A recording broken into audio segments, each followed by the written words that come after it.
My dear young learner, how are you? I hope that you are nice.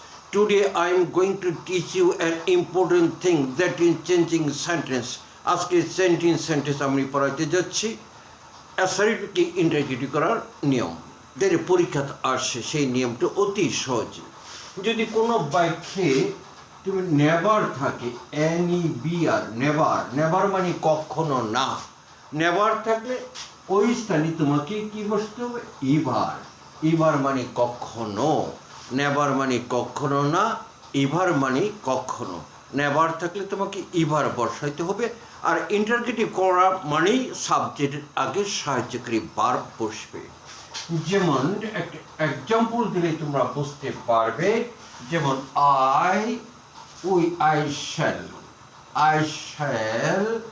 I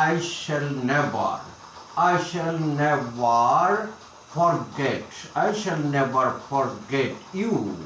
আমি তোমাকে কখনো ভুলবো না। দেখো এখানে নেভার আছে, তাহলে নেভারের স্থানে তোমাকে কি বসাইতে হবে? ইভার বসাইতে হবে। তাহলে আমি তোমাকে কখনো বলবো না, আমি কি তোমাকে কখনো বলবো? তাহলে সাহায্যকারী ভার্ব হলো, এখানে মডেল ভার্ব হলো কি? শ্যালটা আগে নিয়ে যাও। Shall I ever forget you. আমি কি তোমাকে কখনো বলবো? তাহলে নেভার থাকলে চোখ মুজে তুমি ইভার বসাইতে বা সাহায্যকারী ভার্বটা আগে নিয়ে যাওয়া। তাহলে তোমার কি প্রশ্নবোধক বাক্য হয়ে যাব।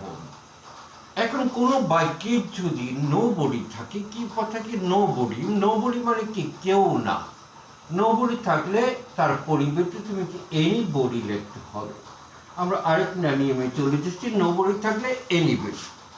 আবার নাথিং থাকলে, নাথিং যদি থাকে কোনো বাক্যে নাথিং, তাহলে আমার কি বসাইতে হবে? এনিথিং। নাথিং থাকলে এনিথিং, বস্তুর ক্ষেত্রে এটা বসে। নাথিং মানে কোনো কিছু না, এনিথিং কোনো কিছু।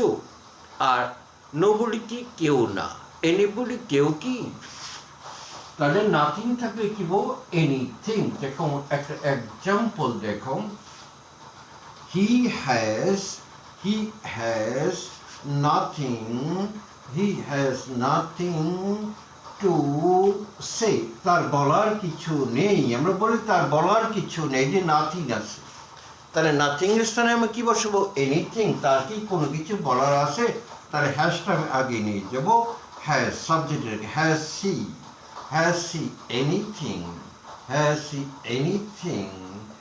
he anything to say? তার কি কোনো কিছু বলার আছে?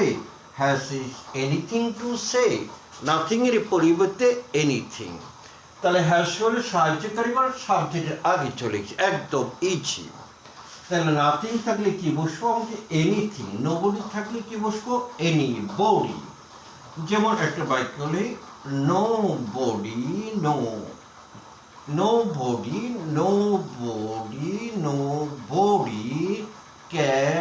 nobody can escape death. মৃত্যুকে কেউ এড়াইতে পারে না। তাহলে নোবডি, তাহলে কি লিখতে হবে? এই যে সাহায্যকারী ভার্ব, এখানে কি আছে? ক্যানটা সাবজেক্ট, নোবডি কি? এনিবডি। তাহলে ক্যান আগে নিয়ে যাও। Can anybody escape death? মৃত্যুর হাত থেকে কার কি কোনো রক্ষা আছে? নেই। নোবডি থাকলে কি হবে? এনিবডি। এই যে নোবডি, এনিবডি, ক্যান আগে নিয়ে চলে গেছে সাবজেক্টের আগে। তাহলে তোমরা এই নিয়মটাও শিখলে। আবার যদি কোনো বাক্যে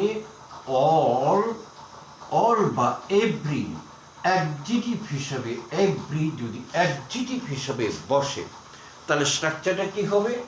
ইজ দেয়ার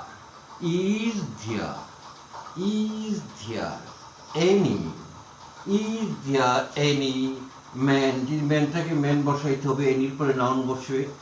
তারপরে বসাবো হোর পরে প্লাস নেগেটিভ হবে, ওর উপরে কি হবে?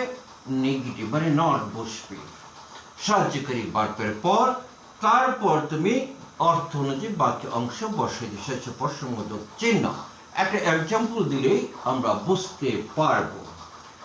যেমন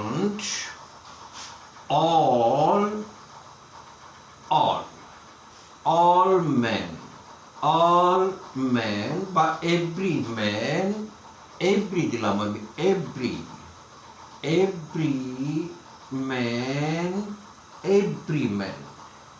every man must die, সকল মানুষকে অবশ্যই মারা যাবে।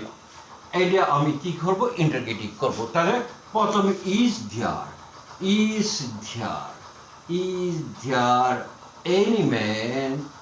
there any man, তারপরে তুমি হো বসাই দিও হো এখানে কি হবে, উইল নট, কারণ মাস্ট আছে, এখানে মাস্ট হবে না, উইল নট হবে। কেউ কি মরবে না এমন যারা আছে এখনো মরে নাই, ভবিষ্যতে মরবে, এই কারণে কি উইল নট বসবে। তাহলে is there any man who will not die, এমন কি কেউ আছে যে মরবে না। তাহলে every man must die, is there any man who will not die. No more today. Thank you. See you again, inshallah.